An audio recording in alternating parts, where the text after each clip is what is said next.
सभी प्रभु प्रेमियों को मेरा प्यार भरा राधे राधे। इस वीडियो में हम बात करेंगे कामिका एकादशी की कथा।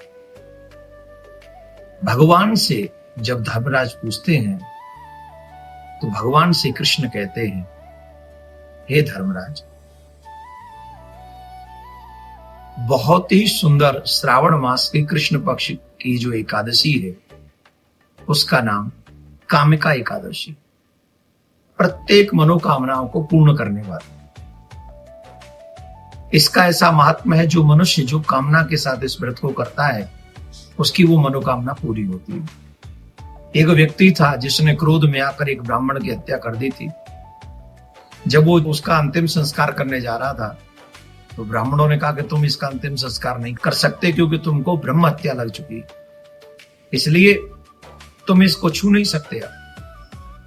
अब ब्राह्मणों ने उसके घर में से जल ग्रहण करना, भोजन करना सब बंद कर दिया क्योंकि ब्रह्म हत्या लग गई थी। वो अपने ही समाज में इतना अनादरित हो चुका था, अपमानित हो चुका था, इससे बड़ा दुखी हुआ।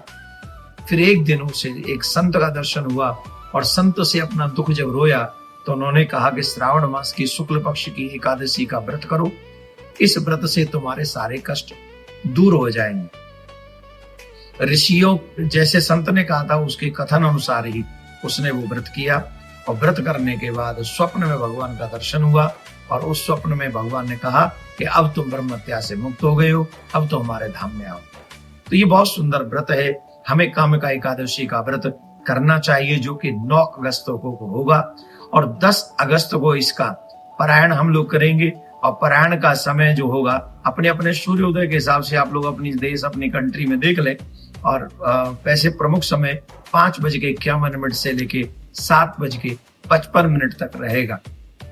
एक बात और सुन ले, जो फल काशी, नैमिषारण्य, पुष्कर में स्नान से मिलता है उससे भी ज्यादा फल भगवान विष्णु की पूजा करने से प्राप्त हो जाता है। प्रातः काल उठे, स्नान करें, संकल्प करें, ब्रह्मचर्य का पालन करें, सत्य बोले, अहिंसा वादी बने रहे, हिंसा न करें और कोई उल्टी सीधी शब्द भी मुख से न निकले। भगवान का पूजन हो, तुलसी दल अवश्य अर्पण करें। ऐसा व्रत करें, रात्रि में जागरण करें। प्रिया कांजू आपकी प्रत्येक मनोकामना पूर्ण करेंगे। राधे राधे। कामिका एकादशी की रात्रि में तुलसी के आगे दीपक अवश्य जलाना चाहिए। उस दिन दीपक दान का बहुत बहुत बहुत बड़ा महात्म्य है। चित्रगुप्त भी अपनी वाणी से उसका वर्णन नहीं कर सकते हैं। जो मनुष्य एकादशी की रात्रि को भगवान के मंदिर में दीप दान करते हैं उनके पितर स्वर्ग लोक में अमृत पान करते हैं तथा जो घी या तेल का दीपक जलाते हैं वे 100 करोड़ दीपकों से प्रकाशित होकर सूर्य लोक में जाते हैं। तो मेरा निवेदन है, 3 दिए घी के, देसी गाय के घी के दिए 3 जरूर जलाएं। एक दीपक भगवान के मंदिर में, एक दीपक तुलसी के आगे और एक दीपक अपनी रसोई में अपने पितरों के नाम से जलाएं।